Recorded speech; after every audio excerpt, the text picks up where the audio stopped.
ಆತ್ಮೀಯ ವೀಕ್ಷಕರೇ, ಈ ಕಾರ್ಯಕ್ರಮವನ್ನು ವೀಕ್ಷಣೆ ಮಾಡುತ್ತಿರುವಂಥ ನಿಮ್ಮೆಲ್ಲರಿಗೂ ಸುಸ್ವಾಗತ. ಕರ್ತನಾದ ಯೇಸು ಕ್ರಿಸ್ತನ ಅದ್ಭುತವಾದ ನಾಮದಲ್ಲಿ ನಿಮ್ಮೆಲ್ಲರಿಗೂ ನನ್ನ ಪ್ರೀತಿಯ ವಂದನೆ.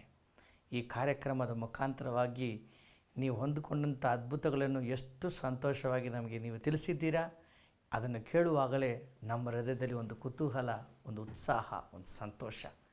ಈ ದಿನವೂ ಈ ರೀತಿಯಾದ ಅದ್ಭುತಗಳು ಇನ್ನೂ ಹೆಚ್ಚಾಗಿ ನಿಮ್ಮ ಜೀವನದಲ್ಲಿ ನಡಿಬೇಕು. ನೀವು ಸುಖವನ್ನು ಹೊಂದಿಕೊಳ್ಳಬೇಕು, ಸಂತೋಷವನ್ನು ಹೊಂದಿಕೊಳ್ಳಬೇಕು, ಬಿಡುಗಡೆಯನ್ನು ಹೊಂದಿಕೊಳ್ಳಬೇಕು. ಇದುವೇ ದೇವರ ಚಿತ್ತವಾಗಿದೆ. ನಿಮಗಾಗಿ ದೇವರ ಹೃದಯದಲ್ಲಿರುವಂಥ ಆಸೆ ಇದೆ. ನನ್ನ ಮಕ್ಕಳು ಎಲ್ಲದರಲ್ಲೂ ಜಯಶಾಲಿಗಳಾಗಿರಬೇಕು, ಸಂತೋಷವನ್ನು ಹೊಂದಿಕೊಳ್ಳಬೇಕು, ನಿಜವಾದ ಮಾರ್ಗಕ್ಕೆ, ನಿಜವಾದ ಒಂದು ಜೀವನವನ್ನು ಅವರು ಜೀವಿಸಬೇಕು. ಇದೇ ತಂದೆಯಾದ ದೇವರ ಹೃದಯದಲ್ಲಿರುವಂಥ ಒಂದು ಆಸೆ. ಈ ದಿನವೂ ನಾವು ಧ್ಯಾನ ಮಾಡಲಿರುವಂಥ ಒಂದು ದೇವರ ವಾಕ್ಯವು ವಿಶೇಷವಾದ ಒಂದು ಸರನಾಮ. ಅದಕ್ಕೆ ನಾನು ಕೊಡಲು ಇಷ್ಟಪಡುತ್ತೇನೆ. ಅದೇನೆಂದರೆ, ದೇವರ ದೃಷ್ಟಿಯಲ್ಲಿ ನಾವು ಯಾರಾಗಿದ್ದೇವೆ. 1ನೇ ಸಾಮುವೇಲ 16ನೇ ಅಧ್ಯಾಯ ನಾವು ಓದುವಾಗ, ಪ್ರವಾದಿಕನಾದಂಥ ಸಾಮುವೇಲನನ್ನು ಸ್ವಾಮಿ ಒಬ್ಬ ಈಸಾಯಿ ಎಂಬ ಒಬ್ಬರ ಮನೆಗೆ ಕಳಿಸಿಕೊಡುತ್ತಾರೆ. ಅಲ್ಲಿ ಹೋಗಿ ಅವರ ಮಕ್ಕಳಲ್ಲಿ ಒಬ್ಬನನ್ನು ನನಗಾಗಿ ನೀನು ಅಭಿಷೇಕ ಮಾಡು ಎಂಬುದಾಗಿ. ಆಗ ಅಲ್ಲಿ ಹೋಗುವಾಗ ಈಸಾಯಿ ಈ ಪ್ರವಾದನೆಯನ್ನು ಸ್ವಾಗತಿಸಿ ತನ್ನ ಮಕ್ಕಳನ್ನೆಲ್ಲ ಅವರ ಮುಂದೆ ಇಟ್ಟಾಗ, ಕೆಲವು ಮಕ್ಕಳನ್ನು ನೋಡುವಾಗ ಈ ಒಂದು ಪ್ರವಾದಿಗೆ ಒಂದು ಆಲೋಚನೆ, ದೇವರು ಹೇಳಿದಂಥ ವ್ಯಕ್ತಿ ಇವನಾಗಿರಬಹುದೋ, ಇವನ ಅಂದವಾಗಿದ್ದಾನಲ್ಲ, ಬಹು ಜ್ಞಾನವುಳ್ಳವನಾಗಿದ್ದಾನಲ್ಲ, ಚೆನ್ನಾಗಿ ಬೆಳೆದಿದ್ದಾನಲ್ಲ ಎಂಬುದಾಗಿ ಹೇಳಿ ನೆನೆಸಿ ಅಲ್ಲಿ ಎದ್ದು ನಿಂತು ಅವರನ್ನು ಅಭಿಷೇಕ ಮಾಡಲು ಹೋದಾಗ ಸ್ವಾಮಿ ಹೇಳುವ ಮಾತೇನೆಂದರೆ, ನೀನು ಇವನ ಹೊರಗಿನ ಅಂದ ಚಂದವನ್ನು ನೋಡ್ತೀಯ, ಆದರೆ ನೀನು ನೋಡು ಪ್ರಕಾರ, ಮನುಷ್ಯನು ನೋಡು ಪ್ರಕಾರ ದೇವರು ನೋಡುವ ಆತನಲ್ಲ. ಮನುಷ್ಯನು ಹೊರಗಿನ ನೋಟವನ್ನು ನೋಡುತ್ತಾನೆ, ಆದರೆ ಕರ್ತನಾದ ನಾನು ಹೃದಯವನ್ನು ನೋಡುವಂಥ ದೇವರಾಗಿದ್ದೇನೆ. ನೀನು ಇವರನ್ನು ಅಭಿಷೇಕಿಸಬಾರದು ಎಂದು ಹೇಳಿದಾಗ, ಎಲ್ಲ ಮಕ್ಕಳು ಬಂದ ನಂತರ ಪ್ರವಾದಿಕನು ಹೇಳ್ತಾನೆ, ನಿನ್ನ ಮಕ್ಕಳು ಇಷ್ಟೇನಾ ಅಂತ ಹೇಳುವಾಗ ಈಸಾಯಿನ ಹೇಳ್ತಾನೆ, ಇಲ್ಲ, ಇನ್ನೂ ಒಬ್ಬನು ಚಿಕ್ಕವನಿದ್ದಾನೆ, ಅವನು ಕುರಿಗಳನ್ನು ಮೇಯಿಸಲು ಕಾಡಿಗೆ ಹೋಗಿದ್ದಾನೆ, ಅವನನ್ನು ಕರೆ ಎಂದು ಹೇಳಿದಾಗ ದಾವೀದನು ಬಂದು ಪ್ರವಾದಿಕನ ಮುಂಚೆ ನಿಂತುಕೊಳ್ಳುವಾಗ ಸ್ವಾಮಿ ಹೇಳ್ತಾರೆ, ಎದ್ದು ಎಣ್ಣೆಯನ್ನು ತೆಗೆದು ಈ ಮಗುವನ್ನು ನನಗಾಗಿ ಅಭಿಷೇಕಿಸು, ಇವನೇ ನಾನು ಆರಿಸಲ್ಪಟ್ಟಂಥ ಒಂದು ವ್ಯಕ್ತಿ ಎಂಬುದಾಗಿ ದೇವರವರಿಗೆ ಮಾರ್ಗದರ್ಶನ ನೀಡೋದನ್ನು ನೋಡ್ತೇವೆ. ಇಂದು ದಾವೀದನ ಜೀವನವನ್ನು ನಾವು ಆಲೋಚನೆ ಮಾಡಿ ನೋಡೋದಾದರೆ, ದಾವೀದನು ಲೋಕ ಪ್ರಕಾರವಾದಂಥ ಸಹೋದರರ ದೃಷ್ಟಿಯಲ್ಲಿ ಅವನು ಯಾವುದಕ್ಕೂ ಬರದೇ ಇರುವಂಥ ಒಂದು ವ್ಯಕ್ತಿ. ಅವನ ತಂದೆಯು ಸಹ ಅವನು ಚಿಕ್ಕವನು, ಕುರಿ ಮೇಯಿಸಲು ಅವನು ಲಾಕಿ ಎಂಬುದಾಗಿ ಹೇಳಿ ಅವನಿಗೆ ಆ ಕೆಲಸವನ್ನು ಕೊಟ್ಟು ಅವನನ್ನು ಕುಟುಂಬವನ್ನು ಬಿಟ್ಟು ದೂರ ಮಾಡಿರೋದನ್ನು ನಾವು ನೋಡ್ತೇವೆ. ಆದರೆ ಕರ್ತನ ನೋಟ ನೋಡ್ರಿ, ಬೇಡ ಎಂದು ತಲಿದ ಆ ಒಂದು ವ್ಯಕ್ತಿಯನ್ನು, ಯಾವುದಕ್ಕೆ ಬಾರದೇ ಇರುವನು ಎಂಬುದಾಗಿ ನೆನೆಸಿದ ಆ ಒಂದು ವ್ಯಕ್ತಿಯನ್ನು ಸ್ವಾಮಿ ಆರಿಸಿಕೊಂಡು ಅರಸನಾಗಿ ಮಾರ್ಪಡಿಸೋದನ್ನು ನಾವು ನೋಡ್ತೇವೆ. ಈ ದಿನವೂ ನೀವು ಸಹ ಬೇಸರದಿಂದ ನಾನು ಏನಕ್ಕೂ ಬಾರದವನು, ನಾನು ಯಾವುದಕ್ಕೂ ನನಗೆ ಅರ್ಹತೆ ಇಲ್ಲ ಎಂಬುದಾಗಿ ನೆನೆಸಿಕೊಂಡು ಕುಳಿತುಕೊಂಡು ಈ ಕಾರ್ಯಕ್ರಮವನ್ನು ನೋಡ್ತಾ ಇರಬಹುದು. ನೀವು ಲೋಕದ ದೃಷ್ಟಿಯಲ್ಲಿ ನೋಡೋದಾದರೆ ನೀವು ನಿಜವಾಗಲೂ ಏನಕ್ಕೂ ಬಾರದವರು. ಆದರೆ ದೇವರ ದೃಷ್ಟಿಯಲ್ಲಿ ನೋಡಿದ್ರೆ ಮಾತ್ರ ನಿಮ್ಮ ಜೀವನವು ಅರ್ಥವುಳ್ಳ ಜೀವನವಾಗಿ ಮಾರ್ಪಡುತ್ತೆ. ಪ್ರಿಯರೇ, ಒಮ್ಮೆ ಆಫ್ರಿಕಾ ಖಂಡದಲ್ಲಿ ಆ ಒಂದು ಸಮುದ್ರದ ಕಡೆಗೆ ಒಂದು ಆಫ್ರಿಕಾ ಹುಡುಗನು ಹೋಗ್ತಾ ಇರುವಾಗ ಅಲ್ಲಿ ವ್ಯತ್ಯಾಸವಾದ ಬಣ್ಣಗಳಿಂದ ಬಲೂನ್ಗಳು ಬಾಣದಲ್ಲಿ ಹಾರುತ್ತಾ ಇತ್ತು, ಗ್ಯಾಸ್ ಬಲೂನ್ಗಳು. ಅದನ್ನು ನೋಡಿದಂಥ ಈ ಒಂದು ಕಪ್ಪು ಚಿಕ್ಕ ಹುಡುಗ ಆ ಬಲೂನ್ ವ್ಯಾಪಾರಿ ಹತ್ರ ಹೋಗಿ, ಅಂಕಲ್, ಬ್ಲೂ ಕಲರ್ ಇದೆ, ರೆಡ್ ಕಲರ್ ಇದೆ, ಎಲ್ಲ ಬಣ್ಣಗಳಿದೆ, ಇದೇ ರೀತಿಯಲ್ಲಿ ಕಪ್ಪು ಕಲರು ಬಲೂನು ಆಕಾಶದಲ್ಲಿ ಹಾರಾಡಲು ಸಾಧ್ಯನಾ ಅಂತ ಕೇಳಿದಾಗ ಆ ಬಲೂನ್ ವ್ಯಾಪಾರಿ ಹೇಳಿದನಂತೆ, ಬಣ್ಣ ಅಲ್ಲಪ್ಪ, ಆ ಬಲೂನನ್ನು ಮೇಲೆಗೆ ತಗೊಂಡೋಗಿ ಹಾರುವಂತೆ ಮಾರೋದು, ಅದರಲ್ಲಿರುವಂಥ ಹೈಡ್ರಾಲಿಕ್ ಗ್ಯಾಸೇ ಅದಕ್ಕೆ ಕಾರಣ ಅಂತ ಹೇಳಿ. ಹೌದು ಪ್ರಿಯರೇ, ಹಲವಾರು ಸಮಯಗಳಲ್ಲಿ ನಾವು ಮುಂದೆ ಬರಲು ಏನೇನೋ ಪ್ರಯತ್ನ ಮಾಡ್ತೀವಿ, ಆದರೆ ಮುಂದೆ ಬರೆದಿರೋ ಕಾರಣ ನಾನು ಯಾವುದಕ್ಕೂ ಅರ್ಹತೆ ಇಲ್ಲ ಎಂಬುದಾಗಿ ಹೇಳಿ ಸೋಲ್ತು ಹೋಗೋದವರಾಗಿ ನಾವು ಕುಳಿತುಕೊಂಡಿದ್ದೇವೆ. ಈ ದಿನ ಸ್ವಾಮಿ ನಮ್ಮನ್ನು ಹೆಚ್ಚೆಚ್ಚಾಗಿ ಉಪಯೋಗಿಸಲು ಸಿದ್ಧನಾಗಿದ್ದಾನೆ, ನಮ್ಮನ್ನು ರೂಪಾಂತರಗೊಳಿಸಲು ಆತನು ಸಿದ್ಧನಾಗಿದ್ದಾನೆ. ಒಮ್ಮೆ ಒಂದು ಶಿಲ್ಪಿಯು ಒಂದು ಬಂಗ್ಲ ಕಡೆಗೆ ಹೋದಾಗ ಅಲ್ಲಿ ಆ ಬಂಗ್ಲವನ್ನು ರೂಪಾಂತರ ಮಾಡಬೇಕಂತ ಹೇಳಿ ಆ ಬಂಗ್ಲ ಮಾಲೀಕರು ಎಲ್ಲ ಸಿದ್ಧತೆಯನ್ನು ಮಾಡ್ತಾಯಿದ್ರು. ಆದರೆ ಅವರ ಮುಂದೆ ಒಂದು ಕಡಿದೋಗಿದ್ದ ಒಂದು ಹಳೆಯ ಮರವು ಇತ್ತು. ಅದು ಅವರ ಮನೆಗೆ ಸುಂದರತೆಯನ್ನು ಕೆಡಿಸ್ತಾ ಇತ್ತು. ಆದ್ದರಿಂದ ಅವರು ಆ ಕಡೆ ಹೋಗಿದ್ದಂಥ ಶಿಲ್ಪಿಯ ಆ ಕಡೆ ಬಂದಾಗ ಆ ಮಾಲೀಕರು ಮರದ ಕಟ್ಟೆಯನ್ನು ಈ ಮನೆಯನ್ನು ಬಿಟ್ಟು ಬೇರೆಲ್ಲಾದರೂ ಕಸದಲ್ಲಿ ಹೋಗಿ ಹಾಕಿ ಅಂತ ಹೇಳುವ ಶಬ್ದವು ಈ ಶಿಲ್ಪಿಯ ಕಿವಿಯಲ್ಲಿ ಬಿತ್ತು. ಈ ಶಿಲ್ಪಿ ಹೋಗಿ ಮಾಲೀಕನ ಹತ್ರ, ನಿಮಗೆ ಬೇಡದಿದ್ದರೆ ಇದನ್ನು ನನಗೆ ಉಚಿತವಾಗಿ ಕೊಡ್ತೀರಾ ಅಂತ ಕೇಳಿದಾಗ ಆ ಮಾಲೀಕ, ಹೌದು, ನನ್ನ ಮನೆಯನ್ನು ಸುಂದರವಾಗಿ ಮಾರ್ಪಡಿಸ್ತಾ ಇದ್ದೀನಿ, ಸಿದ್ಧತೆಯನ್ನು ಮಾಡ್ತಾ ಇದ್ದೀನಿ, ಈ ಒಂದು ಮರದ ಕಟ್ಟೆ ಯಾವುದಕ್ಕೂ ಪ್ರಯೋಜನ ಇಲ್ಲ, ಇದು ನನಗೆ ಬೇಡ ಅಂತ ಹೇಳಿ ನೀನು ಉಚಿತವಾಗಿ ತೆಗೆದುಕೊಂಡು ಹೋಗು ಎಂಬುದಾಗಿ ಹೇಳಿ ಅದನ್ನು ಕೊಟ್ಟನು. ಈ ಶಿಲ್ಪಿಯು ಅದನ್ನು ಮನೆಯಲ್ಲಿ ತಂದು ಇದಂಥ ಕಸವನ್ನೆಲ್ಲ ಎತ್ತಿ ಅದನ್ನು ಸುಂದರವಾದ ಒಂದು ಗೊಂಬೆಯಾಗಿ ಅದನ್ನು ರೂಪಪಡಿಸಿದನು. ಪಡಿಸಿ ನಂತರ ಅದನ್ನು ತನ್ನ ಮನೆಯ ಮುಂದೆ ಇಟ್ಟಾಗ ಈ ಒಂದು ಮಾಲೀಕ ತನ್ನ ಬಂಗ್ಲದ ಮುಂದೆ ಸುಂದರವಾದ ಒಂದು ಗೊಂಬೆಯನ್ನಿಟ್ಟರೆ ಚೆನ್ನಾಗಿರುತ್ತಲ್ಲ ಅಂತ ಹೇಳಿ ಗೊಂಬೆಗೆ ಹುಡ್ಕೊಂಡು ಬಂದಾಗ ಶಿಲ್ಪಿಯ ಮನೆಯಲ್ಲಿ ಇದ್ದಂಥ ಈ ಸುಂದರವಾದ ಗೊಂಬೆಯನ್ನು ನೋಡಿದನು.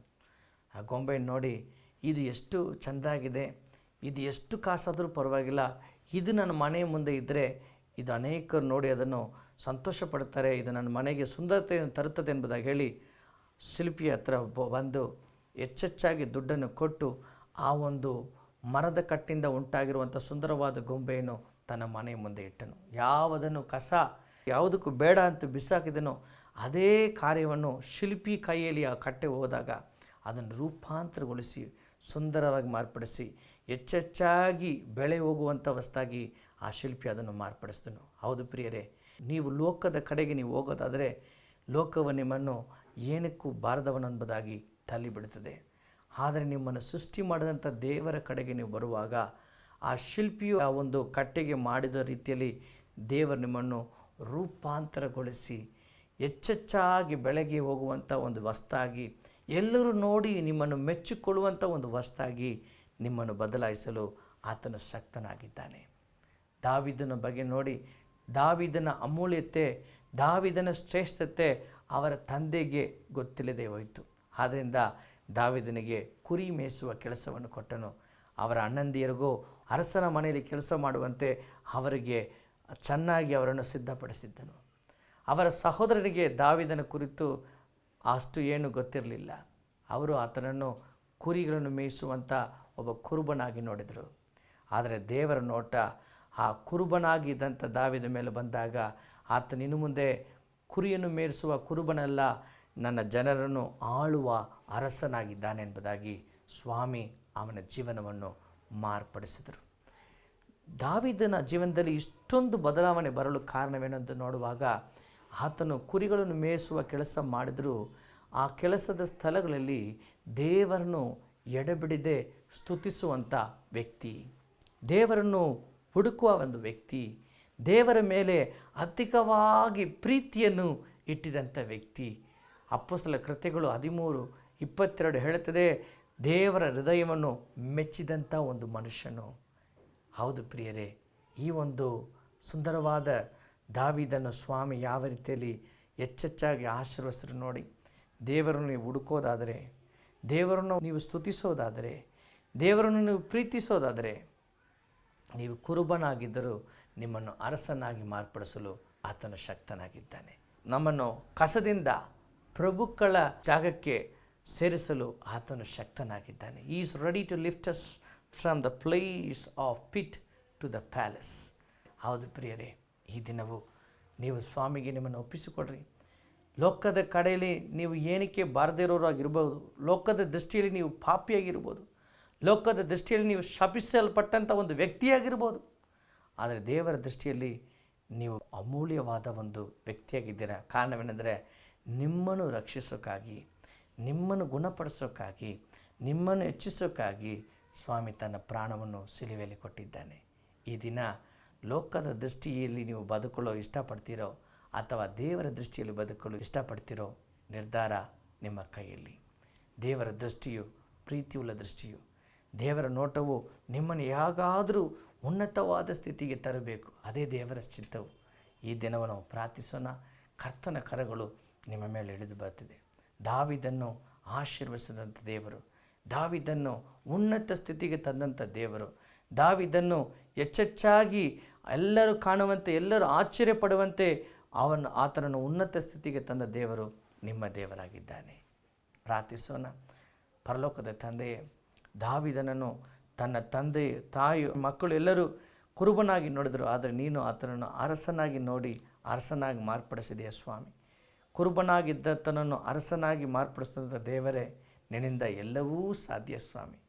ನನ್ನ ಜೀವನದಲ್ಲಿ ಬದಲಾವಣೆ ಇಲ್ಲ, ನಾನು ಏನಕ್ಕೂ ಬಾರದವನು, ನಾನು ಇರೋಕ್ಕಿಂತ ಸಾಯೋದೇ ವಾಸಿ, ನನಗೆ ಒಂದು ಭವಿಷ್ಯ ಕಾಲ ಇಲ್ಲ ಎಂಬುದಾಗಿ ಯಾವ ಯೌವನಸ್ಥರು ಈ ಕಾರ್ಯಕ್ರಮವನ್ನು ನೋಡ್ತಾ ಇದ್ದಾರೋ ಅವರನ್ನು ಮುಟ್ಟು ಸ್ವಾಮಿ.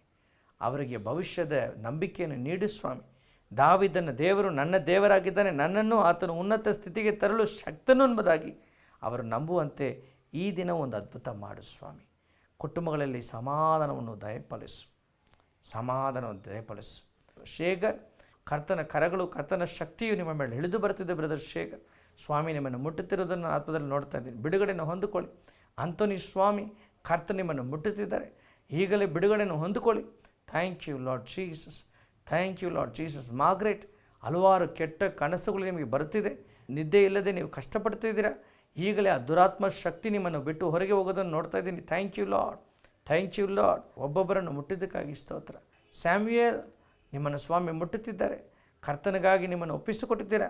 ದೊಡ್ಡ ಕಾರ್ಯಗಳನ್ನು ಸ್ವಾಮಿ ನಿಮ್ಮ ಜೀವನದಲ್ಲಿ ಮಾಡದಿದ್ದಾರೆ. Thank you Lord. ಒಬ್ಬೊಬ್ಬರನ್ನು ಆಶೀರ್ವದಿಸು ಯೇಸುವಿನ ನಾಮದಲ್ಲಿ ತಂದೆಯೇ, ಆಮೇನ್. ಈ ಒಂದು ಕಾರ್ಯಕ್ರಮ ನಿಮಗೆ ಬಹಳ ಉಪಯೋಗಕರವಾಗಿದೆ ಎಂಬುದಾಗಿ ನಾನು ಕರ್ತನಲ್ಲಿ ನಂಬುತ್ತೇನೆ. ದಯಮಾಡಿ ಈ ಸೇವೆಯನ್ನು ನಾವು ಮುಂದುವರಿಸಲು ಪ್ರಾರ್ಥನೆಯೊಂದಿಗೆ ನಮ್ಮ ಜೊತೆಯಲ್ಲಿ ಕೈ ಜೋಡಿಸಿ ನಮ್ಮ ಪ್ರವಾದನೆ ಕೂಟಗಳಲ್ಲಿ ಬಂದು ಭಾಗವಹಿಸಿ ಆಶೀರ್ವಾದಗಳನ್ನು ಹೊಂದಿಕೊಳ್ಳ್ರಿ. ಮಾತ್ರವಲ್ಲ, ನಿಮಗೆ ಪ್ರಾರ್ಥನೆ ಸಹಾಯ ಬೇಕಾದಲ್ಲಿ ನಮಗೆ ಫೋನ್ ಮಾಡಿರಿ. ನಿಮ್ಮ ಸಾಕ್ಷಿಗಳನ್ನು ನಮಗೆ ತಿಳಿಯಪಡಿಸಿರಿ. ಕರ್ತನ ದೊಡ್ಡ ಕಾರ್ಯಗಳನ್ನು ನಮ್ಮ ಜೀವನದಲ್ಲಿ ಮಾಡ್ತಾನೆ. ಈ ದಿನವೆಲ್ಲ ದೇವರ ಸಮಾಧಾನವು ನಿಮ್ಮ ಹೃದಯವನ್ನು ತುಂಬುತ್ತದೆ. ಆಮೇನ್, ಆಮೇನ್. Dear viewers, thank you for watching this program. If you would like to inform your prayer points or share your testimonies or even been led by the Spirit to support this program, contact us. Our address: Adonai International Ministries, number 365, second floor, above Apollo Medical Shop, Police Station Road, Vivek Nagar, Bangalore 560047. You can even contact our number 8884393977, or even you can mail us on our email ID pastor.santoshprabhu@gmail.com. If you are in city of Bangalore, come and join us in our anointed services every Sunday, 7 a.m. Kannada service, 8:30 a.m. Tamil service, 11:30 a.m. English service. If you have been blessed through this program, please inform us your testimonies and do watch this program regularly, same time, same day, same channel, following week. May the living God bless you. Amen. Amen.